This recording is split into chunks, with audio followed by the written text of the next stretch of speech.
बर्मन साहब जी, ये जैसे मदन जी ने कंपोज किए थे जी, तो उनकी कोई खासियत आप अगर बताएं तो। अच्छा, नहीं, इस गाने के बारे में एक और बात कह दूं मैं कि इस गाने का जो मुखड़ा है, जो पहली लाइन है, दिल ढूंढता है फिर वही फुर्सत के रात दिन, ये शेर गालिब का है। अच्छा। गालिब का शेर है, दिल ढूंढता है फिर वही फुर्सत के रात दिन, बैठे रहें तसव्वुरे जाना किए हुए। तो कुछ शेरों पे मैंने नज़्में कही थी इस तरह से कि वो क्या फुर्सत के कौन से दिन थे या किस तरह का मूड होगा जिसकी तलाश गालिब कर रहे थे जब उन्होंने ये शेर कहा। और मेरे यहाँ सिचुएशन उस तरह की तलाश की थी कि ये आदमी छुट्टी पर निकला है फुर्सत के लिए और उसकी तलाश में, तो इसलिए मैंने ये गाने के लिए उस लाइन का सहारा लेके उसको इलेबोरेट किया।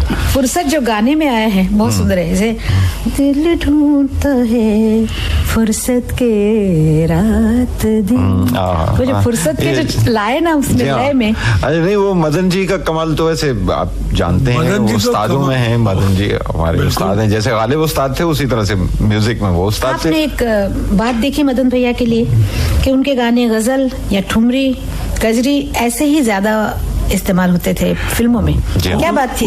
उसका कारण ये भी था कि वो बहुत, जैसे अख्तरी बाई बोली है, जैसे सिद्धेश्वरी बाई बोली है, हाँ। इन लोगों को इतने सुन चुके हैं, मुझे मालूम नहीं था। उनके एक बात उनके बारे में ये भी कह दूं कि वो बहुत अच्छे खाना भी पकाते थे। हाँ, वो तो ये तजुर्बा मैं ये आपने भी एक्सपीरियंस किया हो? मैं अपने स्वाद से बता सकता हूँ क्योंकि वो बर्मन साहब मतलब मेरे पिताजी के लिए कभी कभी खाना बना के लेके आया करते थे और खास तौर से टिंडे गोश्त पका के लेके आया करते थे। मैंने तो भिंडी गोश्त खाया था। अच्छा, अगर ये बात सुनने वालों के लिए बहुत अचंभे की ना हो तो मैं ये बात आज एक्सप्रेस कर दूं कि संगीत और ये कुकिंग में पता नहीं क्या रिश्ता है कि मैंने बहुत से म्यूजिक डायरेक्टर्स के हाथ से खाना खाया और बहुत कमाल का। मैं बताऊं, मदन जी, सलील चौधरी, अल्लाह रखा साहब और पंचम जो खुद बहुत अच्छा बनाते हैं। आशा जी के साथ इनके साथ लगी रहती है, जिद लगी रहती है। मैं और एक गुनी आदमी के बारे में कहूंगा जो अली अकबर खान साहब है, जो मेरे गुरु हैं। अच्छा, वो बहुत अच्छा खाना पकाते हैं। अच्छा, अली अकबर खान साहब से आप सरूद सीखते रहे? जी, अब तो शुरू तो की थी लेकिन बाद में पूरा नहीं कर पाया। अली अकबर खान साहब जी से मुझे याद आ गया मेरा जो बचपन। लोग मुझे कहते हैं कि बड़ा वेस्टर्नाइज म्यूजिक डायरेक्टर है और वेस्टर्न गाने देते हैं, लेकिन उसके साथ साथ जितने तुम्हारे साथ गाने किए उसमें कोई वेस्टर्न का कोई सवाल ही पैदा नहीं होता। बब, मुझे एक बात बताइए जी। मैं बर्मन साहब को बब बुलाती हूँ। हाँ, बोलिए। बब, तेरे बिना जिया जाए ना, ये घर का गाना जी, ये जो मेरे पसंद के गाने मैं आपको बता रही हूँ, उसमें आपने, वैसे आप बहुत मशहूर हैं कि आपने फिल्म लाइन में नए नए रिदम पेश किए। अरे काय किए, लेकिन खैर उसका तो मैं खुद ही मतलब इसके क्या बोलना चाहिए कि मैं भुगत चुकी हूँ। आपने जो अलग अलग रिदम रहा है उसमें हमको गाना पड़ा, लेकिन इस गाने में तेरे बिना जिया जाए ना, इस गाने में आपने तबले पे कुछ वो क्या किया, आप जरा बताइए। नहीं, ये बड़ा मजेदार चीज है कि जिस सुर में गाने का जो लाइन है वो खत्म हो, हाँ। उसी सुर में उसी सुर का तबला बजे। जैसा हमारे यहाँ पे तबला तरंग है जी, तो वो हम लोगों ने कोशिश की थी अपना इधर मादल तरंग में कोशिश की है, और जिस सुर में जाके वो मादल थे क्या? हाँ, वो मादल था। ओ, मैं तबला समझती थी। नहीं, वो मोटे मुंह का मादल है। मादल थे, हाँ। तभी वो इतनी सुंदर आवाज, वो अलग ही लगता था।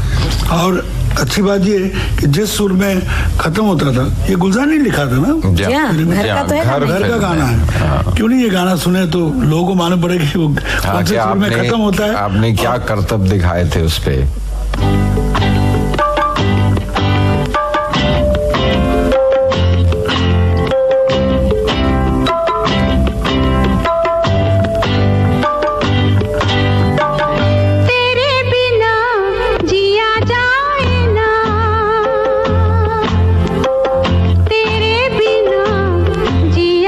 जिया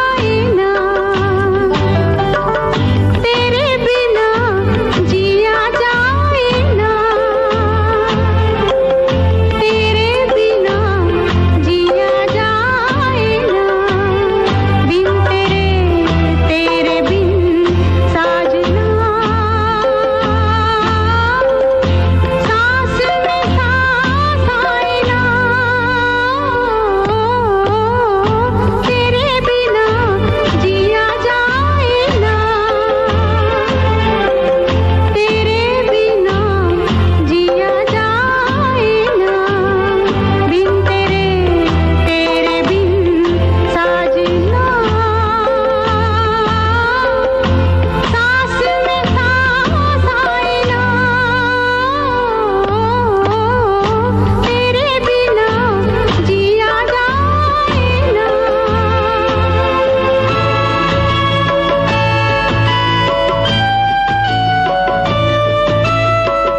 बर्मन साहब, रहना बीती जाए,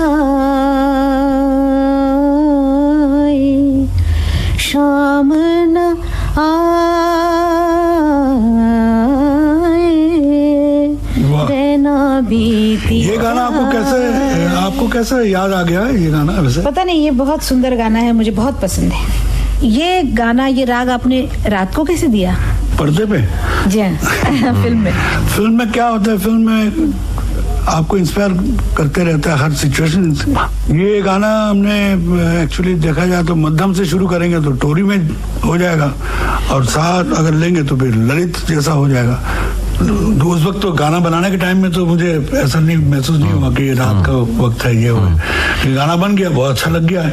लेकिन उसके बाद जब चार चांद तब लग गया जब पर्दे पे देखा कि रात का वक्त है, कोठे में एक औरत गाना गा रही है। गुलजार को तो ये बात बहुत अच्छी तरह मालूम होगा कि हमारे जो फिल्म इंडस्ट्री में ऐसा होता है कि कोई जैसे सुबह का वक्त हो, वहाँ पे रात का भी राग बज सकता है।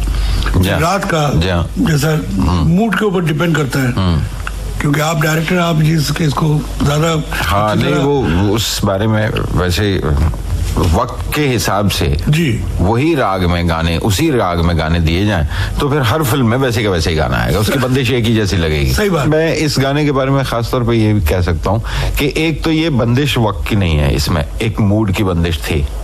और याद होगा आपने जिक्र किया था आशा जी कि वो लड़की बड़ी पवित्र सी लड़की, हालांकि कोठे पे बैठी हुई है, तो वो कहीं उसके शुद्ध नोट्स इस्तेमाल करने से वो एक रिफ्लेक्शन उस कैरेक्टर का आ जाता है गाने में, जो बड़ी खूबसूरत बात है।